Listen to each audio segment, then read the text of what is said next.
Sure, I'm going to attempt this, and then I'm going to ask Charlie if I've missed anything that he really wants people to know about himself. So number one, as you can probably tell everybody, Charlie is from Britain, and he moved here to British Columbia in 2006. He is indeed a senior signature member of the FCA, and he attended the Slade School of Art as well as Emily Carr. He has written a book, and the book is called Painting Adventures, A Decade as a Professional Artist. Yeah, and it's not really written a book. I put lots of pictures. There's lots of pictures. There's not a lot of writing. Anyway, carry on. Well, it's an achievement. And it's on his website, along with a lot of other interesting things, particularly some fabulous pictures of Charlie painting in these very precarious spots, like on the edge of a cliff, standing on a rock. He has a studio in Vancouver, and he loves to go hiking and skiing and painting all at the same time. And I love his life motto: maximum fun, minimum fuss. So over to you, Charlie. If there's anything you'd like to add to that, please do. And welcome. Thank you. Thank you. Yeah, it's great to see you guys, and nice to see some familiar faces as well. I was last with you guys, I think, 4 years ago at the symposium, and met a number of people in person. So always good to be back with you guys in the Okanagan, even though this is just virtually. The only thing I would add to that introduction is that at the very base of all of my work, and you talked about this, but really the practice of observational painting from life, plein air painting, is, I find, absolutely critical and integral to my practice. And so, you know, when I was trying to figure out what demo I was going to do for you guys today, I know we haven't got all the time in the world, so I'm going to treat this in sort of in a similar way to how I treat when I go outside painting when you haven't got all the time in the world. You know, I think one of the problems of when you go plein air painting is often when you get to these incredible scenes, you look out and go, oh my God, there's so much here that I could paint. You know, there's a valley and there's beautiful waterfall, and oh, look, there's some animals in it, and look at the mountain, and oh, and there's some great clouds, and da da da. And in the end, you're like, I can't put it all in. And actually, that's the right decision to make, is that you need to say to yourself, I can't put it all in. I need to choose something. I need to focus on something. And that's what I do when I go out plein air painting. And I think what it does is it lends my work a kind of a directional element to it. I pick up a lot on, you know, very core central themes in my work, and so there's an immediacy to the practice of plein air painting, and then going and just grabbing something. And this demo being, I don't know, what's the timing on this? It's about 45 minutes, an hour, isn't it? You have an hour to an hour and a half. We usually stop at around 8:39. Okay. Well, let's you know, let's see how far we can get as quickly as we can. So, when you're working under a time constraint like we are today, you know, I want to try and get something done. And I think there's comparisons between that and working plein air, in that you can't spend all your time working to the nth degree on every element of the scene. Plus, I find actually that creates more boring paintings. And I do a lot of juring, and for various things, you know, in Canada, North America. And I typically find the paintings that have a real conviction to them and are very obvious what the artist is interested in are the most impassioned and interesting paintings to look at and to jury and to judge. Because sometimes when people just like try and replicate what's there, or replicate a photograph, or, you know, and you've just got hundreds of thousands of tiny little brushstrokes absolutely everywhere on the painting, what it says to me often is that the artist hasn't actually figured out what's the most important element. That's not to knock realist painters, because there are clearly some spectacular realist painters out there. But for me, I kind of see our job as artists, or as, in particular as plein air artists, as almost documentarians. You know, we're the original photographers. You know, before people were going out and snapping a photo, people would go out with their paints and they would take a view on the scene and say, this is the scene, and this is what's most important about it, whether that's the mountain or whether it's the lake or whether it's the, you know, whatever it is. So that's kind of the way that I look at plein air painting. And so that's what I'm going to try and do today. So what I'm going to do, guys, I've got a couple of different camera setups here, but basically I've got a camera here that's going to be looking at the panels, and it will also cover off some of my paint. I'm also going to be working off an image here. Points to anyone who knows where this is. But if you want to see this image larger than I have it just on my screen, you can go to that web address, charlieeaston.com/reference, and you'll see it there. You can pull up the image, I think almost full screen. For any of you guys that are interested, this is just above Mistaya Canyon. Mistaya Canyon. Not entirely sure how to pronounce it. In the Rockies, just north of Lake Louise, just north of Peyto Lake. And it is a spectacular place. I mean, as you can see, it's a ridiculous place. Like, you've got these mountains towering overhead. You've got the beautiful glacial water coming out of Peyto Lake. By the way, if you see me looking up, I've got the picture in large up on my screen. I know you can't see me right now, but it's got all we can see right now on the screen is just the reference. Yeah, you got the reference and the web. Yeah, I'm just talking through the reference, and you got the web link underneath it. But yeah, this scene is I look at it and go, wow, there's just so many things that you could paint on this. And so what I'm going to do for you today, guys, I'm going to paint 2 paintings, not one. You guys are better than that. You need 2. So I'm going to do 2 paintings, and I'm going to probably not finish both of them, but I'll do essentially what I try to do when I'm out in the field, which is try and grab something. So it's not about going outside, standing on a rock and doing a perfect finished painting. For me, it's about getting something. Now, that could be a compositional thought. It could be a lighting thought. It could be something to do with the subject matter. Maybe it's a movement. Maybe it's a direction line. Maybe it's simply just coming away with 2 or 3 colors that tell the story of the place. And often what I'll do is I would much rather, if I'm going to be going somewhere, and let's say I know I'm going to be spending 2 hours, I would much rather take away 2 paintings than I would work on 1 painting for 2 hours, because I can always bring them back to the studio. But when I'm out painting, that time, and especially when light conditions are good, it's precious time.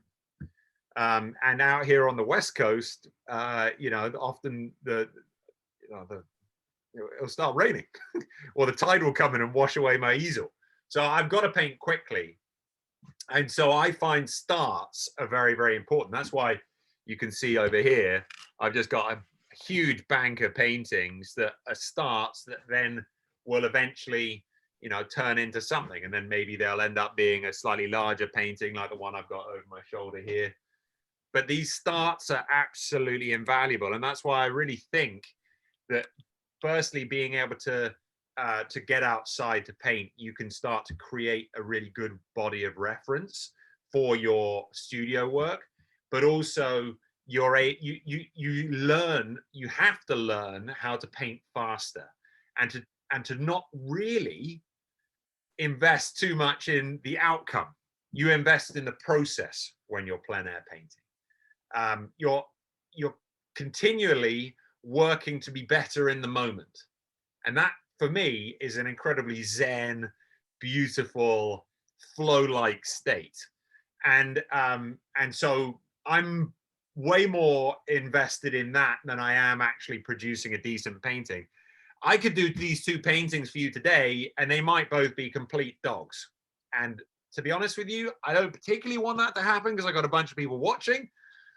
But also at the same time, I'm fairly confident that I can do a half decent painting. And so these experiments and these trials are really super important to me in order to develop as an artist and to see what I can get out of a scene, so I can then go away and take something away, and maybe that becomes the nucleus of a larger studio painting that then you know, I do obsess over a little bit more. So I'm going to try and do the painting or the scene that you see below me here, or that if you've gone to charlieeaston.com/reference that you'll be able to see. And I'm going to try and pick up on two things. And the reason why I'm trying to do this as two separate ones, I've never painted this scene before, by the way. I'm trying to figure out what in here is going to make a really compelling story. And so going through this with you, hopefully you'll be able to see a bit about my thought process, a little bit about what I use within a scene to try and tell my story, and also kind of how fast I paint and the kind of things that I pick up on. I'm going to be painting in acrylic today, and just a note on my gear, I'm going to be basically painting with probably a 1-inch brush. Maybe I'll go down to a slightly smaller brush, but probably I'm going to be doing the majority of it with a 1-inch brush. These are 11 by 14 panels. They're just birchwood panels, just covered in a bunch of layers of acrylic gloss medium, and then I'm going to be working in acrylic on top of it. The only thing that you can probably notice here is there's a slight knot at that point there, but that's going to go very soon. Birch is a really good surface to work on because it's pretty inert. There's not a lot of resins in birch, so they don't come through. But even if they were to, I've already got a couple of layers of plastic down on here, and so it's not going to come through that and the paint. Sometimes I'll tone these. Sometimes I'll put white on them. I really enjoy painting off white when I'm doing coastal paintings. For some reason, I really like it because when you got a nice light toned painting out on the coast, it feels like it's got a sort of a haze to it. But often I'll tone these kind of with a little bit of orange and a little bit of blue, and so that they have a warmth to them. But the wood definitely has a natural warmth to it as it is. So that's why I quite like painting on these panels. The other reason I like painting on panels is, as you can see, I do a ton of painting. And so if I'm working on canvas all the time, especially deep canvas, I just fill up my racks way too quickly. A note on the paint, as you can see here, what I've got is I've got 3 little sort of multi-organizer boxes. You can get fishing tackle boxes, you can get multi-organizers. And then within the organizers, I have a whole load of paint, all scooped out, pre-scooped out. You know, I buy my paint in large, you know, containers like this. This, you know, whatever this is, like a kilogram of paint, and then I just scoop it out. So there's an economy of scale to doing it that way. And also the real benefit of painting in this style is, firstly, when I am reaching for color, I've got lots of it available, because using lots of paint is critical to I think, to having variety, and also the longevity of the fluidity of the paint. That was lots of itties in one sentence. But when you have them squeezed out in large quantities like I have into these containers, they have a very large volume to surface area ratio. So they don't dry out as quickly as if you were to have a palette and you squeezed on a small daub of paint, and then that would have a very high surface area to volume ratio, and then it dries out instantly, especially where you guys are. You know, you're genuinely in a desert. And so when you are painting acrylics outside, they do tend to dry very quickly. I personally like the fact that acrylics dry quickly, because I can put down tons of paint, have a couple of minutes of fluidity, and then it's dry and I can go over it. And if I was painting in oil, I wouldn't have that ability to go over things anywhere near as much as you can in acrylic. So I really like these acrylics. My basic colors that I use, well, I won't talk you through the basic color. There's a few that I go to a lot more than others, and you'll probably notice that. But I have, you know, this really should be this way around, but then you wouldn't be able to see it. I kind of have my warm colors and my cool colors. And so these ones in the middle are very transparent colors, so they look a lot darker on your screen than they probably are when they're mixed, especially when they're mixed with a bit of white. They really punch up. That white is the catalyst for the color. But over here, I've got Hansi yellow.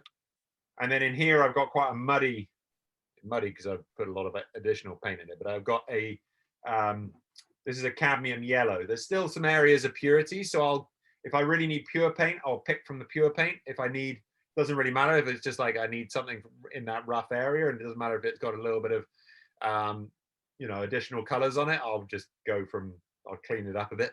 And then at some point, I'll just scoop it all out and then start again. This is cadmium orange medium. On this side here, I've got quinacridone magenta. This is violet oxide, which is a similar pigment to transparent red oxide. Really, really like this one. It tends both warm and cool. It's like right on that barrier. So if you want to warm up a color, you can use this. If you want to cool it down, you can use this. It's kind of an interesting, you know, if you want to cool down one of these colors, you can use that. Then I got phthalo green, super high tinting strength. I've got dioxazine violet, which is again very high tinting strength. And then I've got this is primary cyan, which I believe is phthalo green, phthalo blue green shade plus a teeny amount of white, ultramarine blue, and then titanium white. Now, one of the things, all of these, apart from the cyan, are single pigment colors. And I really like working with single pigment colors because it means that they're very pure if you want them to be. And then obviously when you then make mixes, you actually get some really interesting blends, and it doesn't immediately go to mud. You know, if I want to make something muddy, that's cool. I mean, I like having, you know, certain areas of my painting can be very muted, can be really nice quiet zones. And in that case, of course, I can make these more muddy. But if I want purity, I've got it there. So yeah, that's my paints. That's you know, I'm going to be using, you know, 2 or 3 of these brushes. I really like these. They're from Opus. They're the 1-inch angles. But I've got a whole variety of paint brushes. And then I've just got a water jar, and in the bottom of the water jar there's a little tray. There's like a little platform, so that when I rinse my brush against the bottom of the platform, I can really scrub it, and then a lot of the plastic goes underneath it, and then I can let the water on the top settle, so that I'm not putting too much plastic material down the sink at the end of the day. So I know you guys are all muted, but you guys have got any questions about my setup or what I'm about to try and achieve? And if you guys want to, you can either demute yourself and ask the question. I'm very happy to answer stuff as you go through, or you can just type it into the chat function, and Kit will probably see the chat, and she can ask the question on your behalf. So, you know. So I have a question. When you're painting outside, do you have to spritz your acrylic paints even though they're in these boxes? Yes. Okay. Yeah. So this is an essential bit of kit, just a common old garden spritzer, and so I do spray that a lot. But I find that this water spray is better than using a stay wet palette. I find the stay wet palettes, for me, I have too little paint out, and also they kind of have a tendency to make things run. And so I don't know, I just haven't really got on very well with them. I find this system really works for me because I've got loads of paint. If I'm out and it's kind of, I'm keeping it sprayed, it might still be some evaporation from some of the paint, but it's I'm not getting like swimming pools of water, and I can still use quite opaque thick gobs of paint, get a bit of texture. But this is really useful when I'm outside painting in acrylic as well. I'll often take with me an umbrella so that I make sure that often, you know, it won't be protecting my panel. The panel I'll just point towards the shady side, but I'll make sure that the umbrella will cover the surface of the paint, because yeah, you can build up a skin. But yeah, I use this a lot. I even, you know, will spray the surface of my paintings. I quite like having a bit of fluidity on it, especially when I'm painting on these panels. It means that I can actually get some really nice soft blends going on. Okay. Any questions for our launching? Okay. So the two things about this scene that I find really interesting. And, you know, I found it interesting when I was there, we're taking the photograph, and also, you know, and very interesting now that I'm here, is I love the water. I think the water is amazing. And I love the way that you kind of get this neat sort of viewpoint going down the river and popping behind a couple of the rocks. So there's a journey going on as these like fingers of shadow are kind of coming down the steps of the rapids. So I think there's a beautiful kind of almost cross pattern going on there. And that could be enough for me to do a painting about. It's just this, the shadows, the fingers of the shadow coming across the water, telling a story about light. And you kind of feel a bit bad because you go, well, you're in this incredible place and you've got this unreal peak behind you. Haven't you got to put that in? Well, yes, contextually, I might want to put in that mountain because that tells the story of place. But maybe in one of the paintings, I don't want to tell the story of the incredible glacier and the shadow patterns on there and the way that that mountain feels massive. I might be telling the story about the water. So I think in one of the scenes, probably this vertical one, I'll do a start of a painting about those fingers of light, the light coming in and the water direction. So that kind of like a cross hatching that I was talking about. So your eyes going through, but it's also got this lovely fingers. So that's a concept that I find interesting. And so in that, once I've determined that I'm going to do that painting, to be honest, I'm not going to spend much time doing the mountain. And I'm probably not even going to give very much real estate space to the mountain. I'm also probably not going to give much space to the sky, because everything I just told you that was interested in that, I didn't really talk about the sky. The other painting I will do is going to be more focused on the mountain and those beautiful shadows and how the light is kind of almost, well, it's coming in from the left-hand side. Obviously, you know, the shadow pattern of there, but it's coming sort of over the shoulder of that like left col. And then it's dragging some really nice shadows. And those shadows kind of both reflected, the shadows are in the rock and then it bleeds down over the snow. And there's a lovely sort of cauldron in there. It's like the snow is sitting in the obvious area, sitting in the flat area, and everything else is really angular. So that might be another concept that I want to paint, this sort of cauldron with the angular shapes and the shadows and the snow kind of sitting in the flat spot. So I haven't necessarily articulated that in one sentence. And sometimes I do try and even name the painting before I've even started it. I mean, that's a really good way. One of the things I kind of hate, and maybe you've done it and I apologize in advance if you have, but I kind of hate it when I see people on Facebook going, hey, what should I call this painting? I'm like, well, what's the freaking painting about? I mean, you know, you did the painting. What is it that the painting is about? What moved you in the first place to do the painting? That's your name. And so, you know, that's something that I think is important in painting, especially in impressionist painting, is where's your commitment? What are you committing to in your scene? And so that's what I'm going to try and do in these two paintings, is two committed scenes. The first one is going to be all about the water and all about these fingers sort of matching or butting against this sort of the flow of the water. And the other one's going to be about sort of a cauldron with the snow sitting in it. All right. Good. It's so weird when you just got everyone on mute. To be honest, I don't mind you guys not being on mute if you like, because right now we just got this vacuum of me talking, and I'm just... Maybe I'll have to put on some music or something.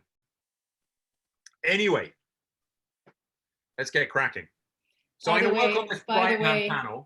You're awesome. Hey, thank you very much. Indeed. I wasn't fishing for compliments, but No, but like I'm so excited. I'm so excited. Okay, thank you. Thanks very much. Right, so I'm going to work on this right-hand panel first, and I'm going to do this one about the mountain, because I think that's going to naturally, I'm going to be able to create that cauldron shape inside here a little bit easier. That I'm going to choose a vertical format for the water, because I think that's going to probably fit these fingers of shadow coming across, and then the water going around, and the peak might actually only be pretty small. So I'm thinking shadow pattern. That is certainly on a really bright day like this. Shadow patterns are huge. Painting what's in shadow, painting what's in light. And for sure, one of the things that I do all the time is I try and abstract the landscape to the point that I'm not seeing a tree and I'm not seeing a mountain, I'm seeing shapes. And that is so critical, because otherwise, if I'm ending up going here, right, I really need to paint a tree. I mean, chances are it won't actually end up looking like a tree. It will look like somebody who's trying to paint a tree. Whereas it's amazing, that magic trick of when you're actually just painting shapes and you're just like working on something, and all of a sudden you go, oh, now we've got form, and now we've actually got a tree. So it's really important to do that. So I am contextually in this one going to have some of the mountain, and this one contextually I'm going to have some of the water, but just not very much. I'm not going to devote very much space to it. So let's just do a really quick sketch of the peak. So just again, another bit of kit. This is just signboard, and then I paint on it, and then my you know, I like painting off a gray palette if I have the choice, but to be honest, I sometimes I might wash it with gray if I really need to judge something perfectly, but normally I just paint over the top. I'll just mix color on one of these things, and then every now and then we'll get to a really satisfying point. Signboard, you know, they sell you all these things very expensively, saying, you know, it's a peel palette. Well, signboard will do the same thing, and then isn't that just so satisfying when you're just peeling off the whole thing? Ta-da! Anyway, that's my wife was talking about making these into something, but I've got a huge amount of like plastic rolls which just sit here in my studio. Anyway, here's another one of them. Here's one on the back of an old painting. I think that's this one. I was out painting and ran out of, or I lost my palette somewhere, flew off somewhere or something like that. Okay, so what am I going to do on here? The painting is going to be about the snow sitting in the cauldron. The snow is also the purest color, the purest point in here. So I'm actually just going to stick that in. I'm a big believer of, if you are looking at something, that's where you probably have the most contrast, and you also probably have the most pure color. And then just try this yourself. Look at something and notice in the periphery how everything becomes duller and grayer, and then look somewhere else. Well, now it's brightened up and your periphery has changed. So if I'm looking into this center area, I'm just gonna bung that in there. Maybe I should show you a little bit more the shape. I'll just throw in some lines so you can see compositionally how I'm going to try and figure this out. Okay, so I'm going to have, that's going to be the lowest line. That's going to be my water line. I'm going to deliberately diminish the size of the trees. Right now, if you see on the reference, if you're looking directly underneath the snow, the trees probably come almost halfway up to the snow. I'm going to deliberately diminish those because I want this mountain to feel like a massive cauldron.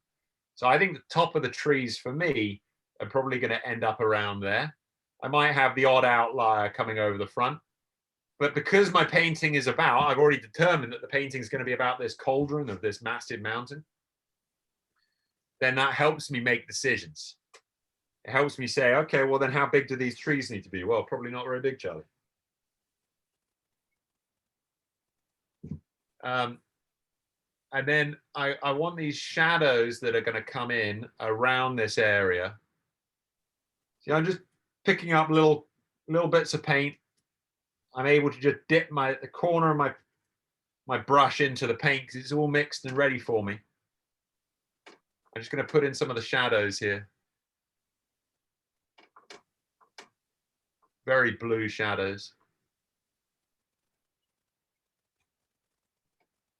Everyone thinks acrylic dries super fast. I mean, it does relative to oil, but you still have, if you use enough paint, you have plenty of time.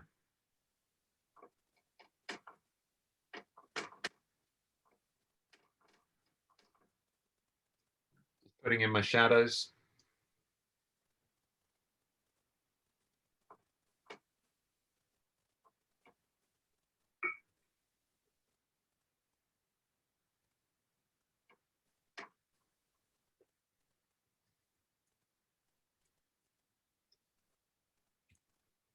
So yeah, I was doing a demo the other day, and this one guy just asked me every single time that I dip my paint into my brush into the paint. He was like, "Oh, what are you using there? What are you using there? What color's that? What color's that?" And I get it. I do understand. You guys want to know what paint I'm using, what color. The best answer that I can give you guys to that isn't actually to give you the names of these. I already have. I've told you what the palette is. But the best thing, the best way to mix paint is to get a color and then adapt it.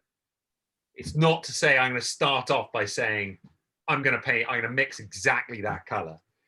I pulled out a color, this one here. This is the first color that I put down. This color here needed to be a little bit darker and a little bit greener. So that's why I've gone for those colors on this to the side. And so I'm very used to this palette setup, and this is flipped because of I don't want this thing to be in the way. But I mix relatively, and I hope that makes sense. If I need a color, I'll warm it up, cool it down, lighten it, or darken it. So now I'm going to try and mix a rough color for the rock in light. And it's got this beautiful kind of orangey, reddy color to it, but it's so muted. You know, and I find there's a lot of people out there that are trying to make colorful paintings, but actually often the power of your color comes from your muted areas. And so if we really want to get this beautiful color and the feeling in this area here, yeah, I'm not going to want to go crazy on my coloring for this this rock at the background.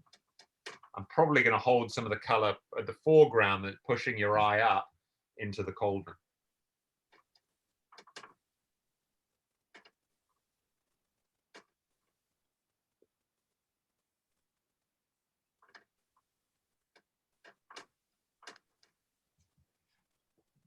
The other thing that you have the absolute liberty to do as an artist, especially when you're on site, is you can make stuff up. It's easier to make stuff up when you're on site than it is to make it up when you're in the studio. But you know, let's say for example, I want to really create that sensation of a cauldron. Well, maybe I'm able to look around and go, okay, well that slope, if there was a bigger snowpack, would hold a bit of snow. And so you can then, you know, you can do that. You can put it in. I find it's easier to do that when you're in person, for sure. Now, is cauldron, is that like a mountaineering type of a term, or I've never heard of that one? Yeah. I mean, a lot of people call it a bowl, but I mean, I kind of think of it as a cauldron. I'm a big fan of anthropomorphizing things. Okay. My mum does it all the time, and it's amazing. She comes over here, visits me in Vancouver, and she's like, "Look at the North Shore Mountains. It's like a whole herd of elephants that are just marching across." And as soon as she says that, I was like, wow, those mountains are like elephants. You can almost see like their shoulders moving as they put down a really heavy foot. And I've definitely picked that up from her. And I think it's no bad thing. I really like it when you say that object looks like something else. I find it can actually really help you determine how you're going to paint it. So very subtle shifts in color here. But yeah, cauldron, yeah, I mean, it's not necessarily a mountaineering term, but it's yeah, it's one I use a lot. Good to know. Good to know. Okay, so and then our trees, as you move down the scene, if you're looking at the white of the glacier up there, the trees are actually a lot darker. It's not like I'm about to start slamming in, you know, yellows that bright. I might take some of the yellow from the muddier side of my my paint box there, and let's try and find it. Is it? Yeah, it's a bit more like that. So it's a bit darker, warmer than it is in front of the cool green that I've got in there of the trees, of the hill slopes.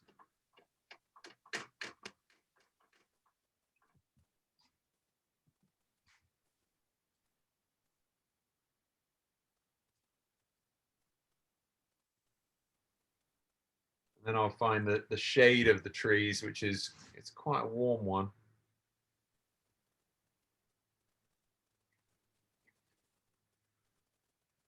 But again, I'm not painting individual trees. I'm painting shapes.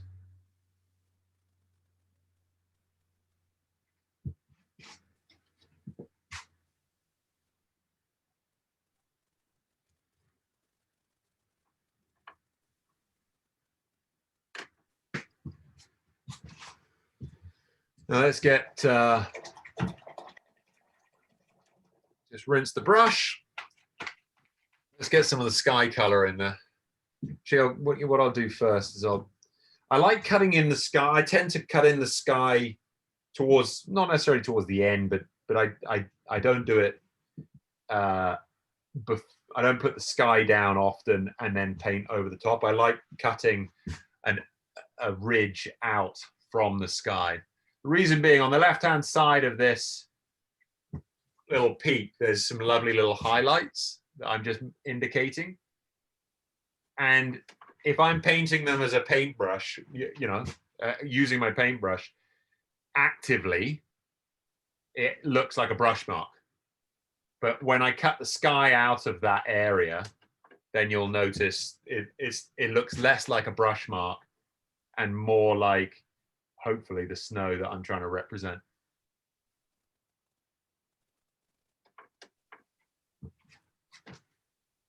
Yeah, so one of the things I'm going to do is I'm just going to pull a couple of additional areas, as I mentioned I would, just to really emphasize that feeling of the cauldron. Some of this snow that is in there, you can notice there is snow that's in there. I'm just going to really build that feeling that there's this almost the heart of the mountains in there.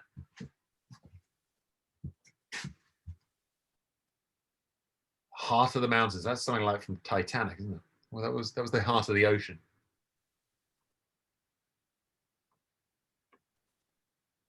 I know you're all just laughing your heads off on mute, aren't you? Oh, yes.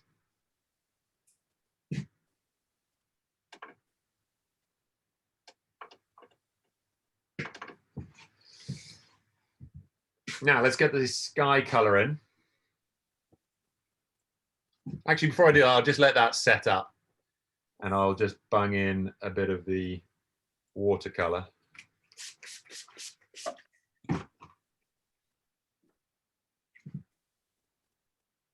So when I'm painting the water on this painting, I'm going to mute it slightly. It's not going to be full on smash mouth blue. I mean, it's pretty blue, but I don't want the focus, because I don't want the focus to be this water. I want it to be contextual. So I'm just taking the edge off it, because my eye wants to go up into that area.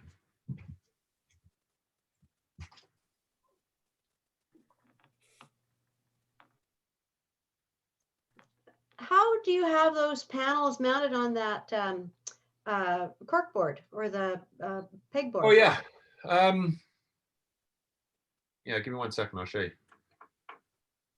So this, I love this easel. It's great. It's got a beautiful, like, winding motion. It can go up and down, no problem. But I also do like to have the flexibility of working on multiple panels at once. I also don't like it when big panels or paintings get stuck in the channel here. So I like to have them just lifted off a bit. Otherwise, the bottom of the acrylic painting can get really gummed up when it's sitting in something. So this is just, you know, pegboard. And then I've just got a little pot here on the right-hand side that is full of these things. I actually just ordered these on Amazon, just pegboard things. I just found a little package for $10 or something. And then these just go in, and then you can rest it on it. So I've got 2 here and 2 here. Okay, alrighty. And then there's nothing holding on the top, or the top is leaning back slightly? Everything's leaning back slightly. Okay. The reason it's leaning back slightly is that I'm looking at this. My eye is meeting the middle of the panel, and I'm at 90 degrees to the panel. Makes sense. Yeah. So that's why it's just leaning back a bit. If I'm always working on a really big canvas, or where at the top of it, I might tilt it towards me, because I want to try and maintain that 90 degree, and so I'll do that when I'm out painting on site. How are we doing for time? 8:15. Right, I better get a move on. Okay, let's just throw in a couple of those rocks in the foreground. There's these. It's warmer than the trees, lighter than the trees, but not crazy warm. Tells a little bit of a story about light. Fills in the gaps. Done. Now, let's go back up to the sky. Just rinse my brush again. And my sky is it's lighter and cooler, certainly down in the bottom here. And then as it goes up, it's got a nice, goes more towards the ultramarine.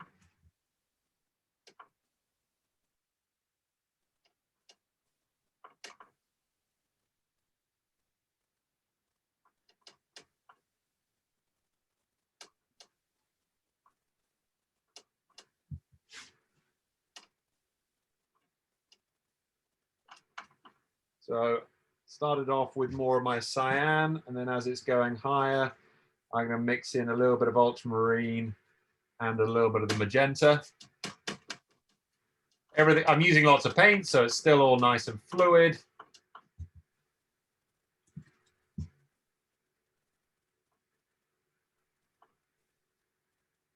The top of the mountain doesn't have to perfectly match the scene.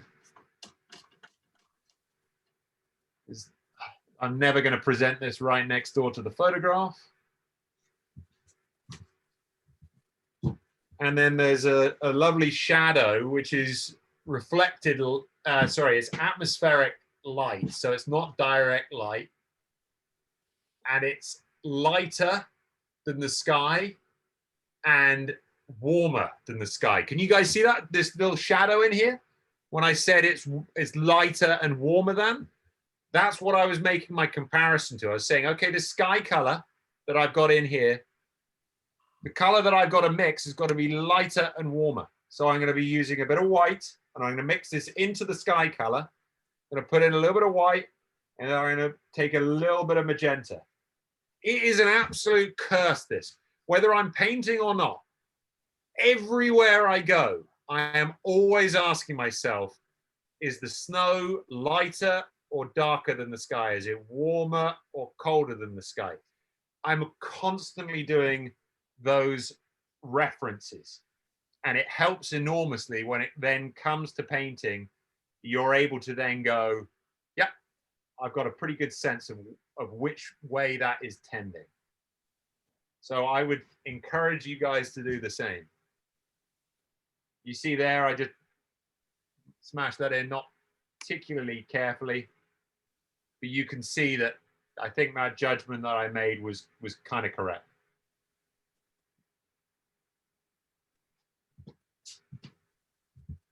I don't like the way that this is kind of taking my eye over here, so I'm just gonna get rid of that and make it a bit more like sky color. And then there's a little dab of white down here that should, unwanted contrast, you got to get rid of. Just a bit of unwanted contrast down here, because the painting's not about this, it's about getting your eye up.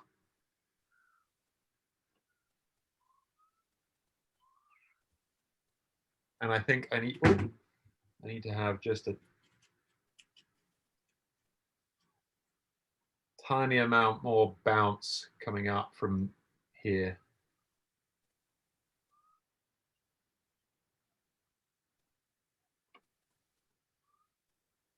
Still on your meeting? So there's one painting. That's, I don't know how long that has taken me, but it took me longer than it normally would because we were chatting. But that to me is enough for my purposes when I'm out painting. I've captured an idea, a thought. There's this beautiful cauldron that's going on. I've got that. I've got what I wanted. I'm getting out. I've got my colors. It's not necessarily the best painting that I've ever done, but it might be in the future. But at this point, I'm looking at it and going, that's a really good start, and we've got something from the trip. So let's just put this on this side.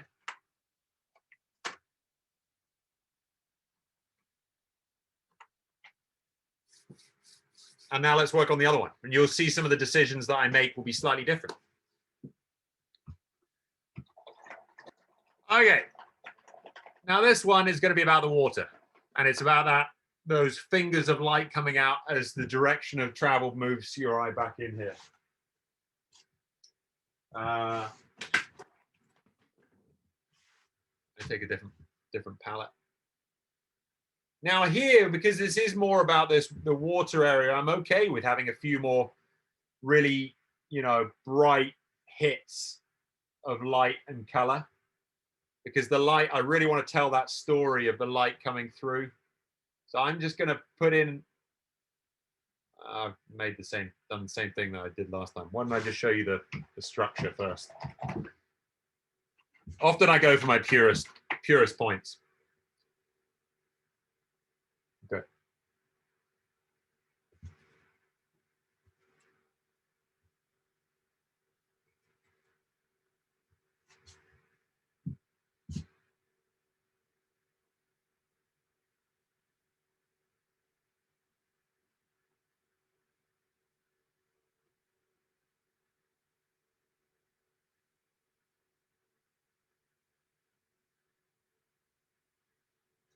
Just as I was talking a bit about jurying earlier, guys, and I do a lot of critiquing stuff. I do some work with this organization called Leveling Up. Maybe you guys have heard them. They do lots of mentoring different artists. Anyway, I do a lot of critiquing. The number one issue that I see in people's work is bad drawing.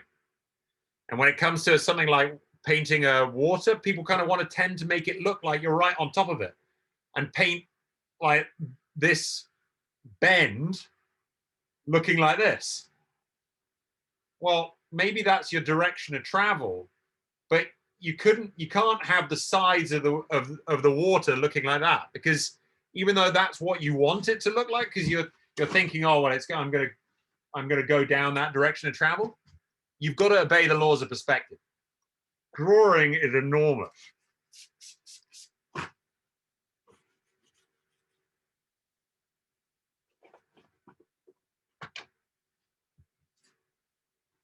So important. So that right-hand side of this water is basically flat. I'm going to draw it with straight lines, and it's pretty much going to be flat. On the left-hand side, it's basically a series of steps that come out.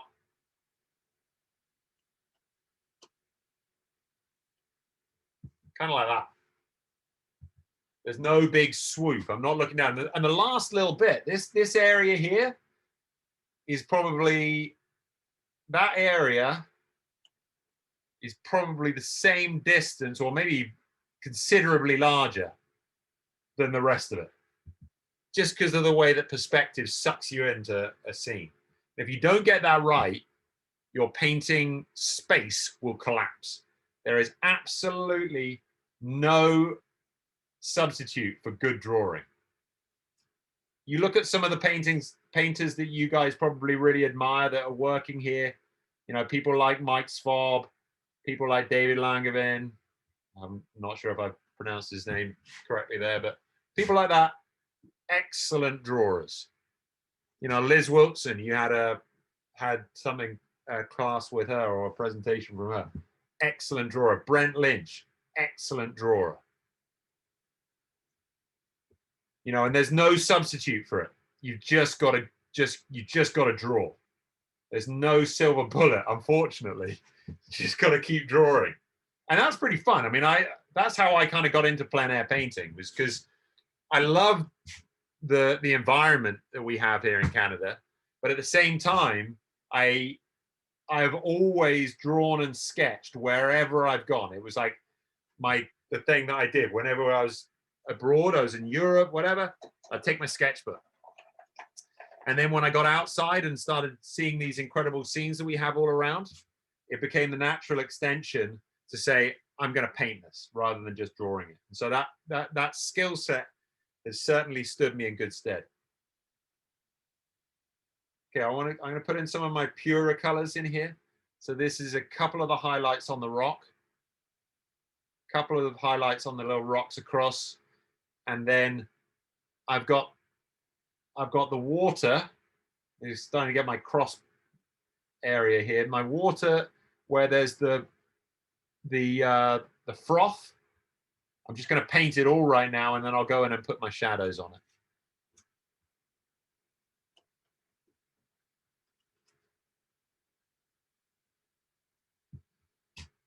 And then my water local color.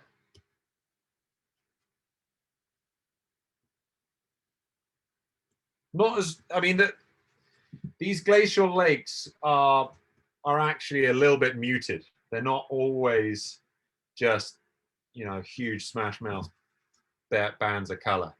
That's a slightly muted green. And that, yeah, again, there's the tendency is to say, actually, I'm going to paint everything in really loud colors, and because you want power, but often that loses your power.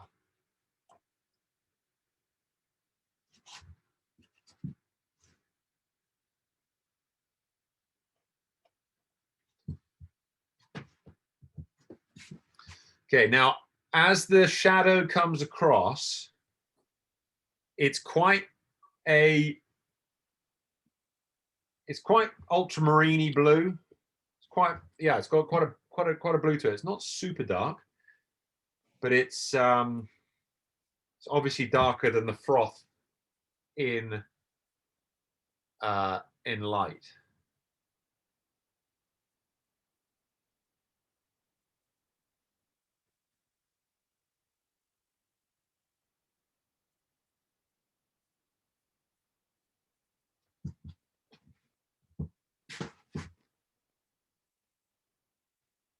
And then as it gets back and it's kind of getting concertinaed, it's actually picking up a bit more It's a bit darker. And then some of the rocks are picking up some of that blue in here as well. And then as the shadow, there's a couple of areas where the shadow then goes across the green. You then have a shadow version of this color. So often what I'll do, if I'm out and about, I will take color notes. If I haven't got time to do a full painting, I'll take color notes of the principal objects in sun and in shade, and then couple that with a camera, with a photograph. Because you can't beat a photograph for detail, but you can beat it for color.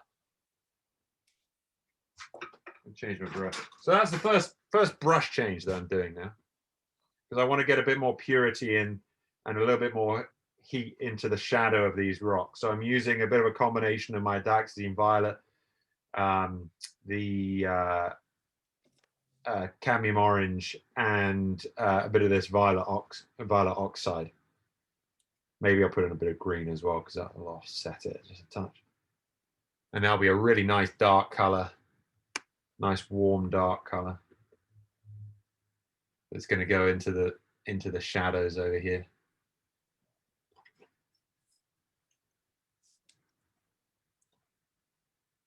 And there's some cool rocks that come out through these bands.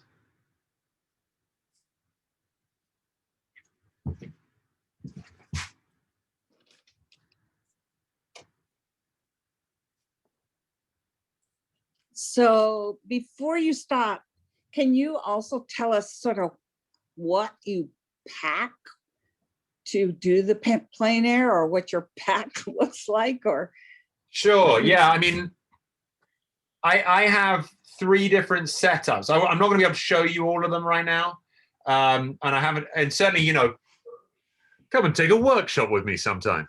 okay. But there's I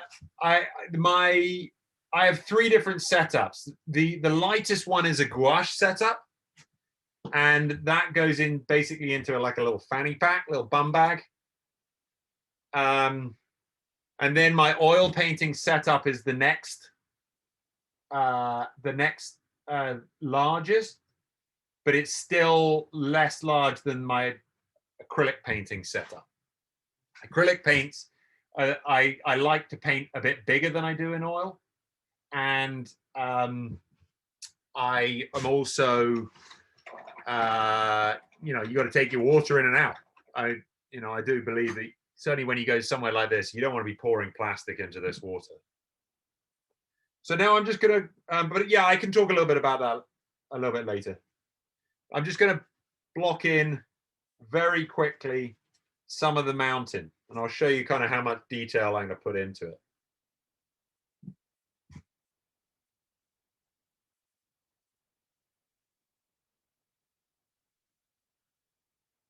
Because it is important contextually. So because I'm now looking at the foreground, this is now a lighter value than I've got back here. I'm trying to deliberately create a bit more separation.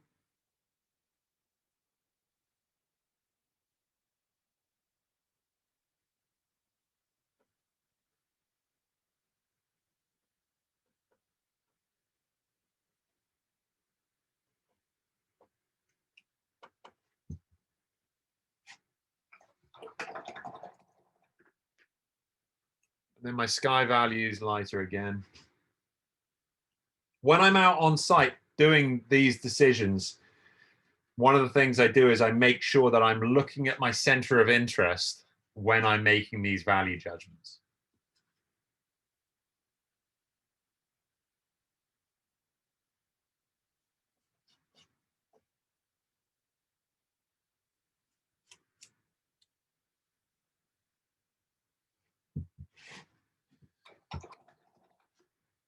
There's going to be less contrast in that snow light to shadow because I'm not looking at it. So I'm actually going to take a little bit of the blue and a little bit of the white, and it's going to be a lot more. There's a lot less contrast in this that I'm going to put in, and I'm probably going to try and soften the edge a little bit. Yeah, there's even too much contrast in there, so I'm just going to take that down a bit.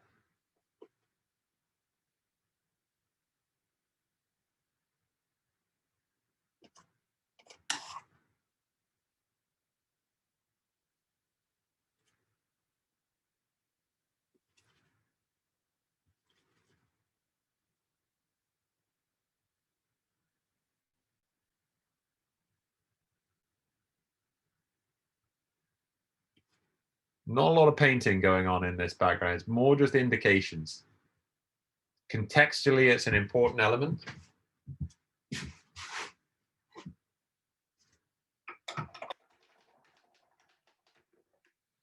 And then, you know, I could paint this water forever. You know, it's a really interesting element. And one of the things that you get when you're there in person is that you get to see which areas fold over which.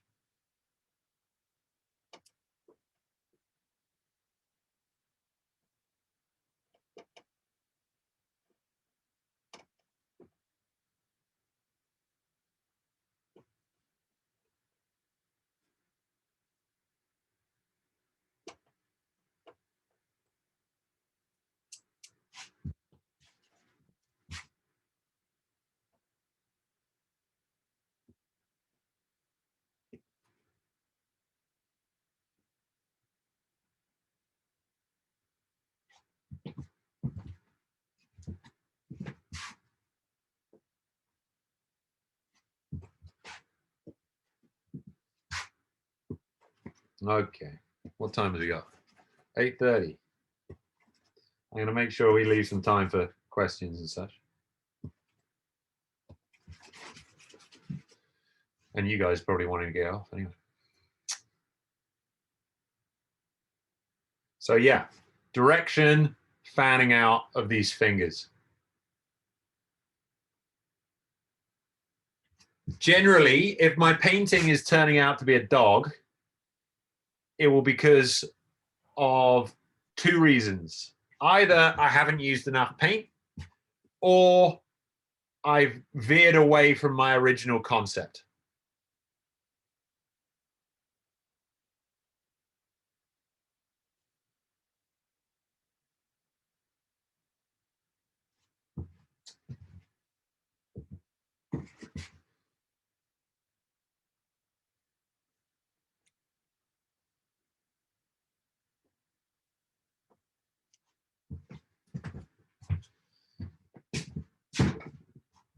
Okay.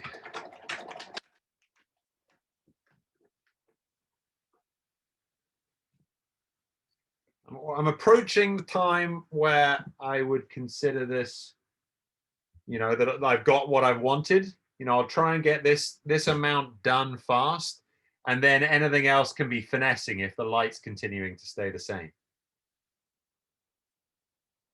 And then obviously, as I said, photographs are great because you're then able to say, now I'm going to carry on working on this in the studio, and I can spend the time with all of those areas and the detail that might help tell this scene from a you know, a geographic perspective. Like, you know, with Mistaya Canyon, this now comes down and drops down. When you're painting the canyon, you might want to say, oh, I'm going to spend a little bit longer doing, you know, some of the waterfall or whatever. But I would make sure that when I'm painting, doing my initial sketch, that I'm getting things like the haze, the light conditions, all of that kind of stuff is more important than, you know, which boulder is where.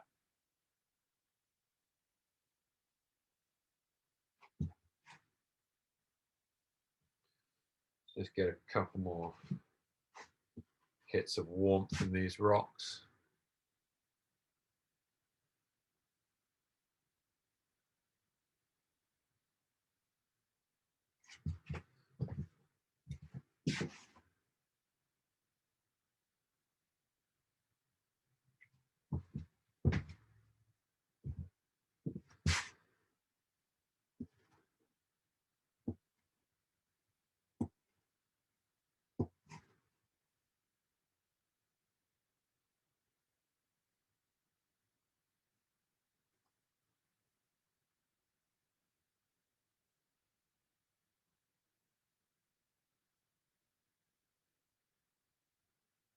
Couple of tree details, nothing major.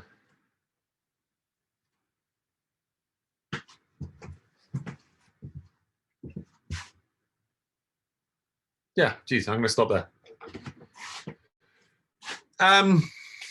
So, you know, what you can see is these, you know, they're not finished exact replicas of the place. They're not photorealistic.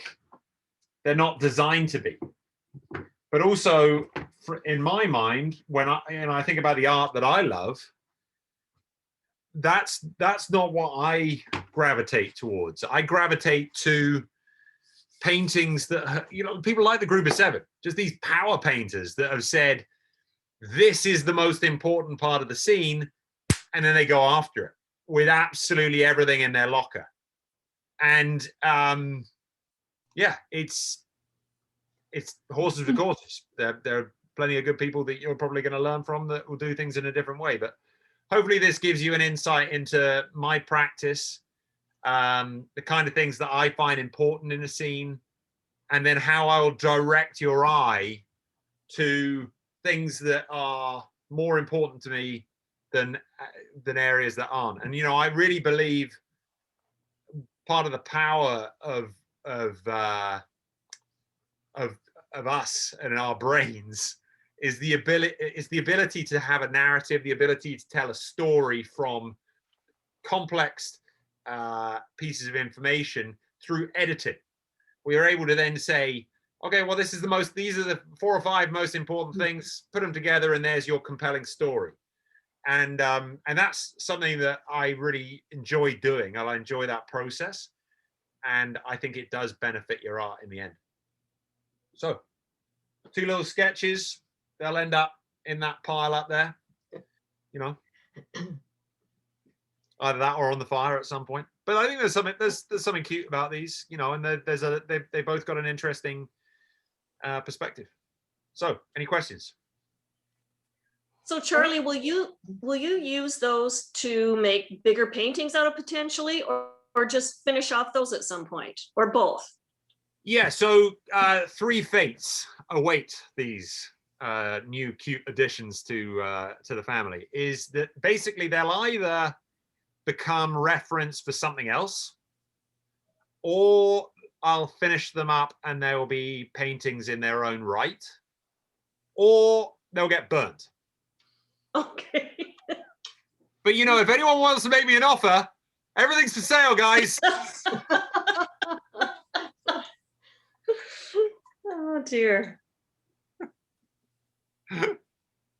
Yeah, so, you know, there's something interesting about these enough that I mean, at the moment I'm doing lots of paintings of the Rockies, because I'm going to be supposedly going up in June to the Rockies to paint. Great time of year to be up there. And I'm delivering paintings to the mountain galleries in Banff and Jasper, and also to Gibson galleries in Calgary. So I've got a lot of mountain paintings on the go. So, you know, going back to this reference material, I was like, well, I wonder if I can pull something out of this, and maybe there is. I think they both have some merit to them. They both feel, you know, like the beautiful day that it was there at Mistaya Canyon, but both very different. I think it's really interesting to pull such different paintings out of the same reference, and in such a remarkably short amount of time too. Well, you know, often when you're out painting, you don't have time to dawdle. No. And you know, the number one question that I get asked whenever I'm painting, you know, on doing a demo at an artist residency or wherever it might be at a gallery, everyone says, and you've probably had it yourself, is how long did that take? Well, you know, I never tell them it took 20 minutes, because they just feel disappointed. But I, you know, that 20 minutes that has actually been spent brush in hand completely discounts, firstly, the time it takes to get to these places, and to feel inspired. You know, sometimes you get to these places and you're not, you know, it's overcast or whatever, and you're just not inspired. You're like, oh geez. So you got to add that visit to your next painting in terms of time. But also it completely discounts the sheer time at the easel that is required to be able to paint fast. And, you know, there's a lot of experimentation that goes into that in order to be able to paint fast. And, you know, not every painting that I do will, you know, see the light of day. So I've got tons of paintings that I burn or destroy every year. So you got to add that to the mix. So that question of how long things take, well, tough one to answer. Charlie? Yeah. How long have you been painting? So I painted for a long time, as in I painted, you know, all my life. I think all kids paint, and then they So what's stop. the number? How I've many been years? doing it professionally now for 10 years, or just now 11 years. But I always used to paint, and then through university I painted watercolors, just trying to supplement my income. Well, I didn't have any income, so I was trying to make an income as I was at school. You know, I was actually doing economics, and then I was just selling little paintings of the local places. So I was doing a bit of watercolor, and I did some oil painting earlier on, and then really it was actually when I bought this house. I moved to Canada working in advertising, and then when I bought this house 15 years ago, maybe 14 years ago, I had the studio, which then meant I had a place to keep the paint set up. And so that's when I started painting more often. And I was still doing my advertising job, but I was painting more and more regularly. And then, yeah, the opportunity came to say, let's just give this a go. And I didn't have kids at the time. So it was like, I'm either going to do this now or never. And so, yeah, that was 11 years ago. So I probably had 4 years of painting pretty regularly, you know, based upon work. I'd done lots of painting in my past, but as I said, I've been sketching, just drawing. I don't know how many sketchbooks I have. It's just like hundreds and hundreds of sketchbooks, because I've drawn literally my whole life. Well, I don't know how old you are, but you 42. could take. Okay, so your answer to the question, how long did that painting take you? Yeah. 40 years. Yeah, you go. Because it's beautiful. Thank you.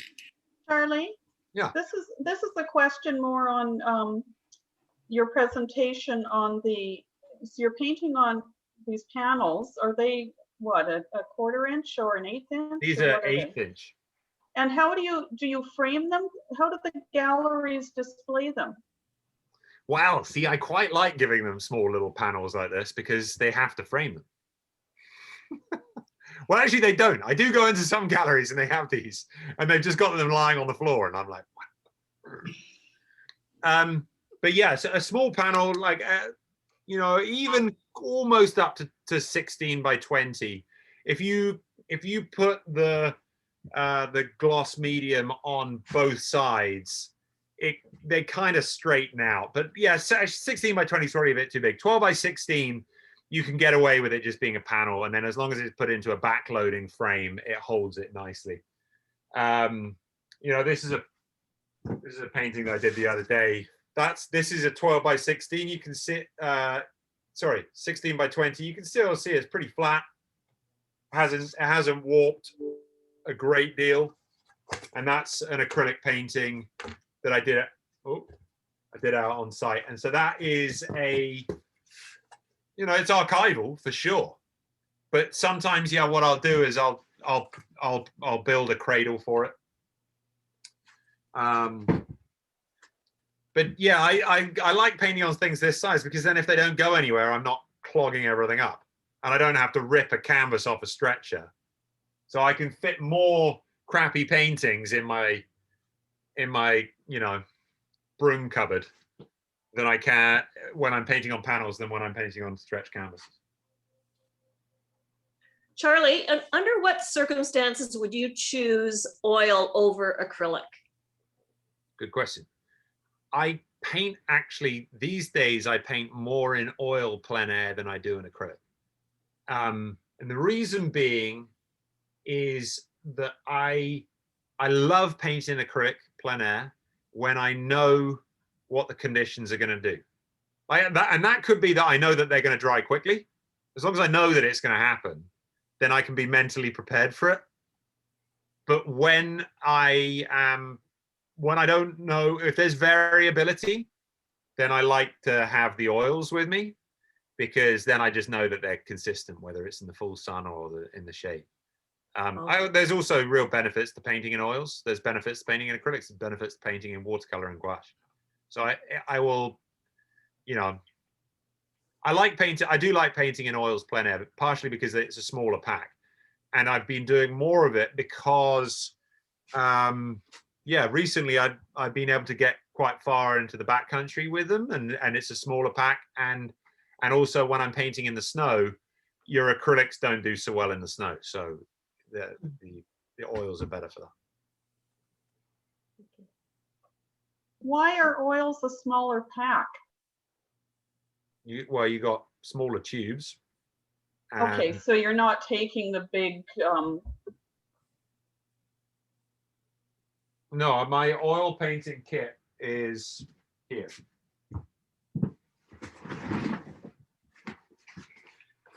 So I have different bags for different kits, so I can just grab them by the door. But this is my oil painting kit, and it's got a tripod, and then I have, this is a Hugo plein air easel, which then I can just, even if I want, I can pre-squeeze out the oil on there. So I don't even need to take the tubes. And then all I have to take is a small little solvent pot, and a little bit I take walnut oil.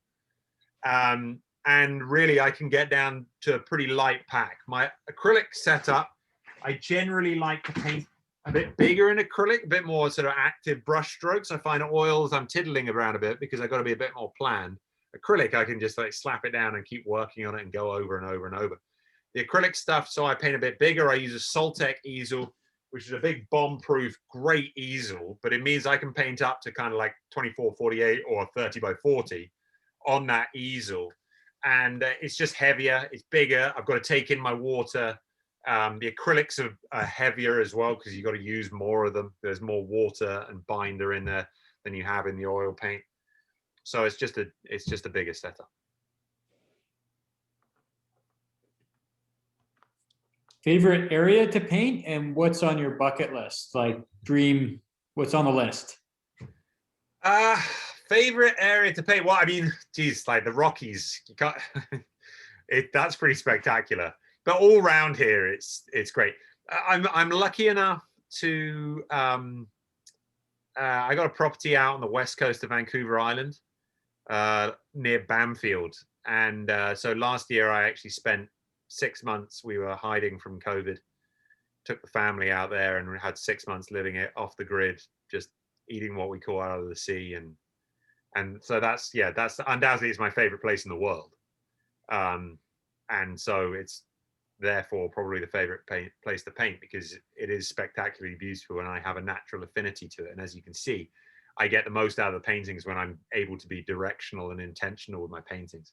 So that's probably the best place to paint. But bucket list, there's tons. I love to paint down in Patagonia. I actually really, there's a number of places that I really want to go and paint in the UK that I haven't, because as I said, I became a plein. I've always sketched and I've always been a painter, but I've really become a plein air painter since being in Canada. And now when I go back to the UK, I'm generally with my family and I'm visiting family and I don't have time to paint. But there's so many good painters in the UK.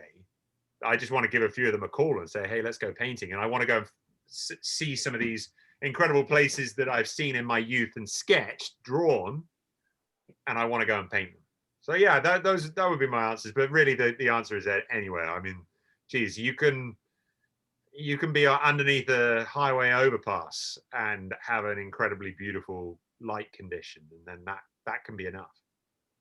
Like I'm loving, at the moment, I'm doing loads of paintings of skate parks because I really enjoy the abstraction of shapes. when you start to abstract shapes into skate parks, and actually I posted one on my Instagram today of an iceberg, not one that I painted on site, but one that I'd seen. When you're abstracting shapes from an environment, from an environment that you know to something that's completely alien, then it's easier to say, I'm going to paint the form of that painting, the form of that object, and I'm going to divide it up into shapes with edges. And I find that kind of a really interesting mental challenge. It's like the same as the whole, you know, the Henchy blocks. You get white blocks of different shapes in different light conditions, and you paint it just using color. And that's an interesting exercise. I think there's a lot to be said for exercises and testing yourself. And so I think, yeah, that those are some cool things to do. Could I just ask you about how you maintain those boxes that you keep your paint in? Yeah. I mean, do you clean them out every once in a while, or Yeah. does stuff dry out, or? Yeah, I do clean them out. I mean, the white is the paint that I use the most, and you'll see in there that this side's got more cool in it, and then I've got this side which I pull a bit more warmer. So I'll kind of tap from one side. If I need some purity, there's enough pure in there that I can get to it. But generally what will happen is if I get to a point where it's all looking muddy, then I'll just get a rag and give it a little bit of a clean and then put more white in it. But there's also other times when, like, you can see around the top of this cyan, around here, it's starting to gum. So then, yeah, I'll just, when I've used up most of that paint in there, I'll then just pull it out and it peels off pretty easily. And how long does it last you in there? I mean, you're painting probably every day, I guess, right? Yeah. But that being said, let's say, I think last summer I only took my oils over to the island with me, and actually maybe not last. Well, either way, a couple of months. Really? Yeah. Okay. And if you're worried about it, you know, I put them in the fridge. Okay.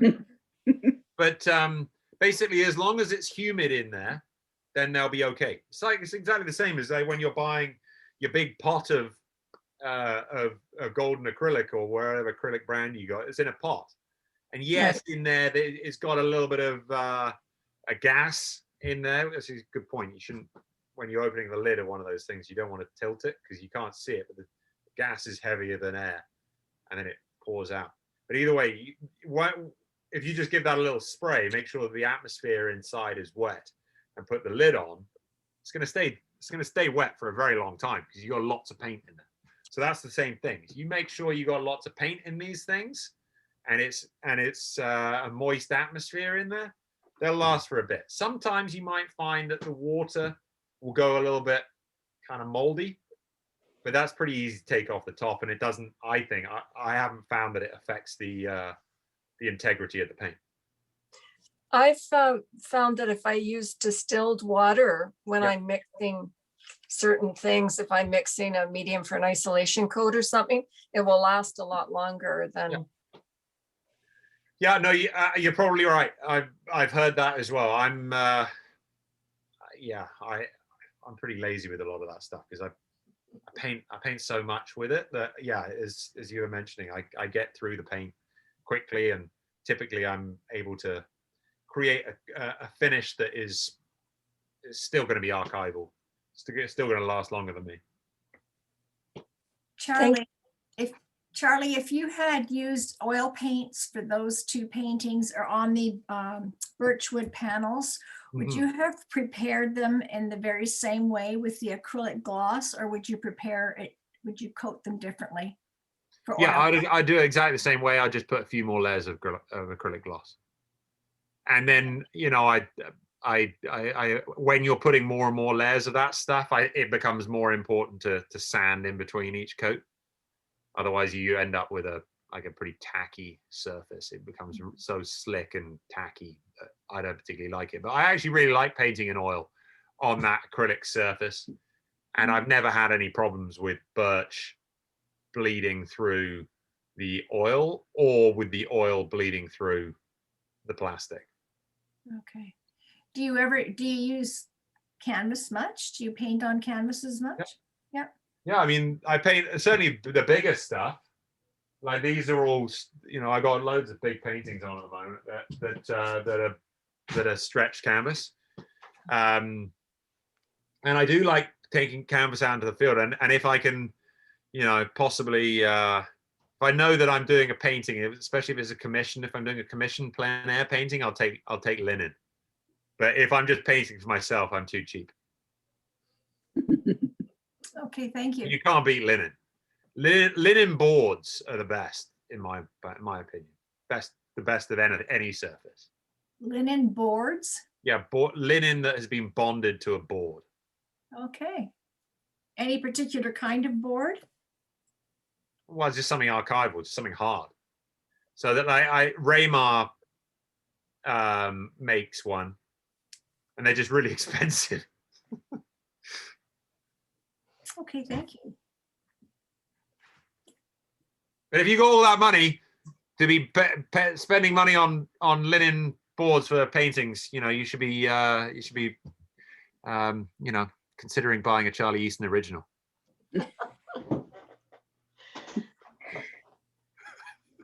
Thank you. It was absolutely wonderful. Do we have any more questions? No more questions? Well, thank you so much, Charlie. That was amazing. Really, that was so cool to see 2 paintings. We got a 2-for-1 tonight, you guys. There you go. Yes. Top notch. Super. And yeah, very good, like drawing, perspective. Just so cool to see just your take, right? And how the importance of your interpretation on that scene. It was fantastic. Thank you so much. And Yeah, no, all of your insight with your experience, plein air painting. You've inspired me. I'm sure many others here tonight. So yeah, you guys live in a great place. There's plenty to see. And you know, the whole process of plein air painting, it's like you learn so much about your environment. You learn so much about yourself. It's just I think it's a really positive thing, as long as you can focus on the process and not the outcome. As I mentioned, it's really important. You'll notice, like, the first few times you go out, you just get beaten up. You just get beaten up. And I go out and get beaten up all the time as well. I produce some terrible paintings, but that's all part of the journey. And if you think that you can just go outside and produce a masterpiece, well, it's just you're setting yourself up for failure. So I go out there with an open mind and open heart, and, you know, soak up whatever the environment is telling you. And it's just a really joyful thing to do. wow, what a powerful connection and a beautiful way to end the meeting. So Oh, no, hang on. I'm gonna end it one other way. Here you go. Okay. There you go. Everyone get your phones out. Take a photo of one of these. One of them takes you to my newsletter. One of them takes you to my Instagram.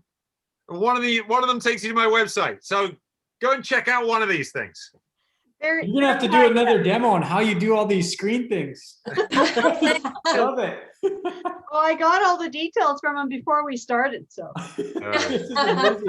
Oh, that's great. Well, that's great. Well, everyone, be sure to check out Charlie's work. Follow him on Instagram. Subscribe to his newsletter. And thank you so much for coming out. We appreciate you. Round of applause, everybody. Thanks, everyone, and Thank good luck. Keep you. those brushes Thank wet. you. All right. Have a good night, everybody. Yeah. Bye. Thanks.